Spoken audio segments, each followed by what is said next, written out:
I felt moved to start today with a follow-up testimony from the one that I gave, I suppose, 5 or 6 weeks ago or somewhere thereabouts, really that testimony was primarily about the way the Lord ministered to me and His presence and how much that blessed me. But the context of the situation was about the gym and how things had become a real struggle, and we just really weren't sure what we were going to do, and we were facing potential changes in different avenues and really kind of multiple different directions, and just not having a clue what the best way would be and how God would provide and how we would make it. Pretty scary times. And I'll do my best to be as brief as possible because I also have some scriptures I want to get through. But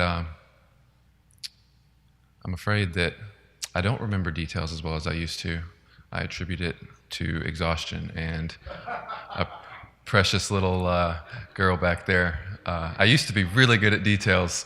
You'll probably never know that about me again. Now they seem fuzzy and mixed up timelines. I'm turning into Dave here. Next thing you know, I won't be able to remember a name.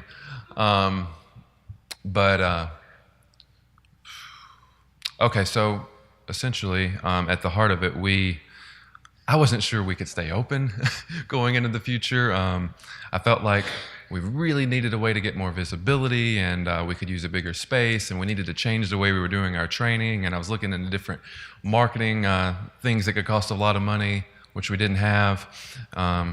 Just kind of on the precipice of big changes and just not sure in how it would work out. And the Lord ministered to me that evening with that dream, as I related last time.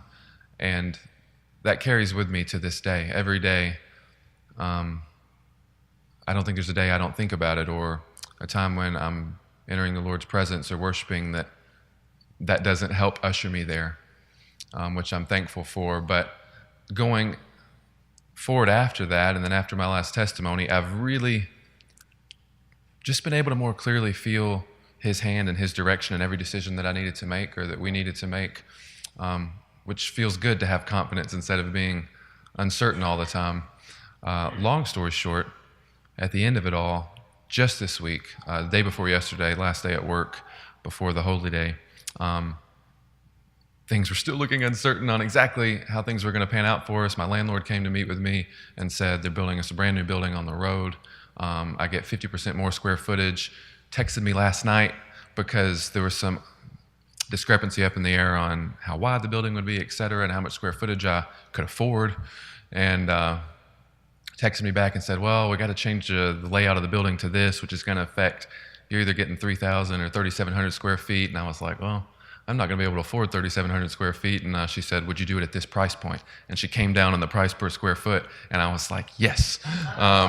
So it's just one of those things where God worked it out far better than I even knew that we could ask for. It's an impossible thing, really, for me to have gotten a building in a better location with more space without having to put down a huge security deposit again, dealing with new landlords. I looked at all this stuff. I couldn't have done it, and so God just provides, and He's so faithful. And I was mentioning yesterday how through the week I'd been just meditating on how great His love is, how deep it is. And really that goes back to that dream that He gave me. Since then, it overwhelms me, and it's like I can't stop thinking about it. It seems like a basic principle of the faith that we're all familiar with, but we're really not. It's like it's at the heart of it. It's like Michael said yesterday, I think, that the more we see of it, the more we come to understand Him in that respect, the more we realize we just don't know. You just can't grasp the fullness of it. And that's kind of what I wanted to look at some today, because in hindsight, through a circumstance like this, and this has happened dozens upon dozens of times, I feel so foolish and regretful for ever having worried or doubted or been unsure of, just questioning how He's going to do it. Not that it's wrong to question, what direction he's going to lead, but just doubting His goodness in the least, because that's something a thought I've had for a while now, that when we doubt the Lord, what is it that we're telling him that we believe about him? Because at the heart of it, then we doubt that he really loves us. Like if you want to distill it all down, I mean, Michael coined it, I don't know if it was his quote or a quote he came across yesterday, where there is no passive disbelief, that for every doubt about the Lord's goodness we hold in our hearts, in time bears an accusation against him. And that sounds so harsh about something so simple, but it's very true. It's the way it began with Lucifer. That's where sin originated from, was doubting God's intentions and his goodness and his love, and being proud and thinking that we deserve something better. It's like he knows the end from the beginning. You know, oftentimes we just don't know the answers. We don't know the way, but we can know that God does, and that's all that matters. That's all that we can hang everything on that. You know, we cannot be as Israel so often was. I want to look at Exodus chapter 17 quickly, because it's so easy to look from an outside perspective at them and feel harshly, talk about them harshly in the way they behaved. But almost every time now I see it, I'm like, but I know I've done that. I know I did it. I did it this past week. Verse 1 and 17. And now Israel, they've just been delivered. They've seen the Red Sea parted, the most powerful nation in all of the world. This army was destroyed by the Lord. I mean, they were delivered on a high hand. And they see God provide time and time again. And I don't know, I doubt that much time is going by in between each provision, but we find them here. All the congregation of the sons of Israel journeyed by stages from the wilderness of Sin, according to the command of the Lord, and camped at Rephidim, and there was no water for the people to drink. And therefore the people quarreled with Moses and said, "Give us water that we may drink." And Moses said to them, "Why do you quarrel with me? Why do you test the Lord?" But the people thirsted there for water, and they grumbled against Moses and said, "Why now have you brought us up from Egypt to kill us and our children and our livestock with thirst?" They go from being the most loved, the most cherished, and delivered to, "You're trying to kill us." You know, and it just sounds extreme, but that's what will happen in our heart too if we let that continue. And the point today is that the crux of it, kind of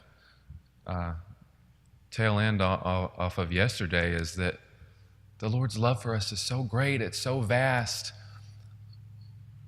We have to make it such a priority to constantly be growing and accepting the depth of it more and more, because obviously we can't get it all at once. I feel foolish coming through an experience where I let myself have some doubt or some anxiety or some worry, but every time I go through that and feel that, I get better at it the next time. You don't come to the next time and there's never any issue. We still have the body of death we're dragging around, but we improve. So we make it a priority to constantly just be immersed in God's love for us, and to not let the devil steal that with lies, because I think that's probably his primary focus every minute of every day. At the heart of his attacks, like if he can shake us there, then everything else is taken care of. Isaiah chapter 46.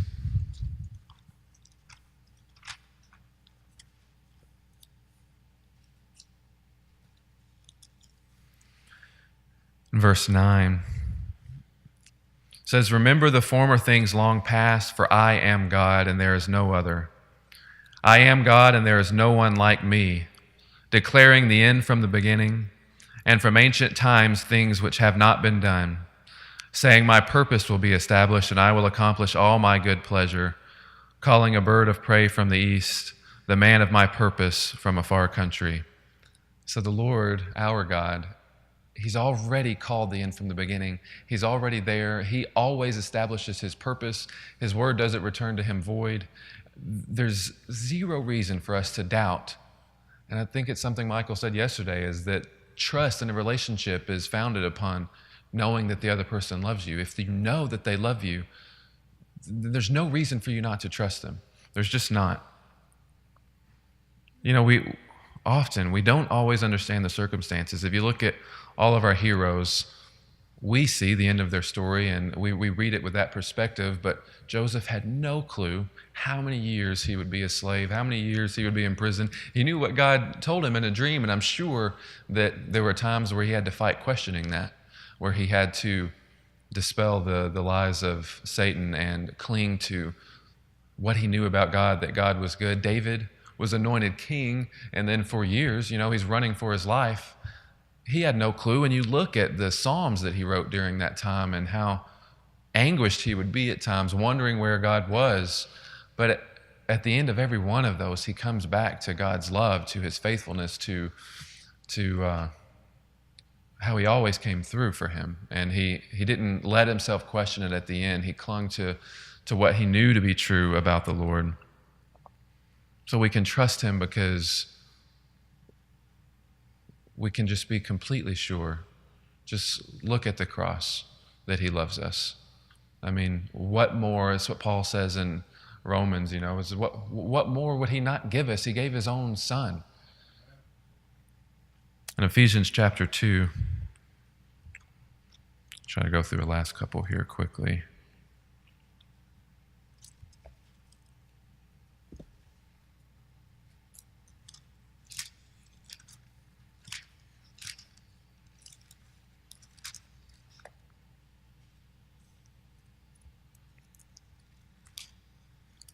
Ephesians chapter 2 and verse 4 says, "But God, being rich in mercy, because of his great love with which he loved us." And I don't want to pass over that. Just think about how great it is. There's not enough time to go on and on about it, but it's the greatest thing that there is. And skipping over to chapter 3, something Michael read yesterday, we'll go over it again.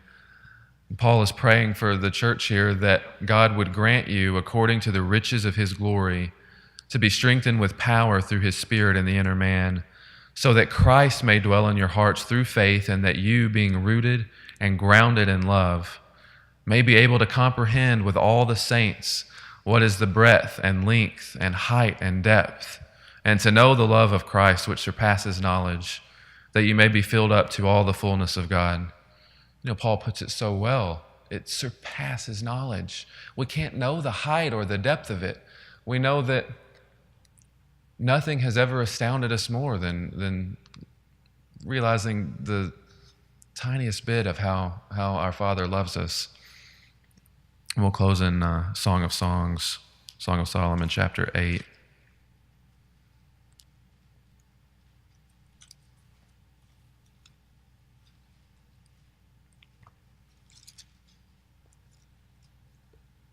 Verse 6 says, "Put me like a seal over your heart, like a seal on your arm. For your love is as strong as death. Jealousy is as severe as Sheol. Its flashes are flashes of fire, the very flame of the Lord. Many waters cannot quench love, nor will rivers overflow it. If a man were to give all the riches of his house for love, it would be utterly despised." And it's so different from the way the world typically will paint and color love as just being some sweet, nice thing. His love it's unquenchable, it's fierce, it's reckless. I mean, it's the most powerful thing. And what a blessing it is for us just to know that now, to not have to live our life, because the life is going to be difficult whether you're a Christian or you're not. I mean, most of the things that people face are not all that different, what you're going to suffer. I mean, persecution for your faith, yeah, that would be unique to us, but in general, we suffer. We live in a fallen world and we suffer, and what a blessing it is to walk this walk and to know him intimately in that way, to have confidence in his love for us. Hallelujah.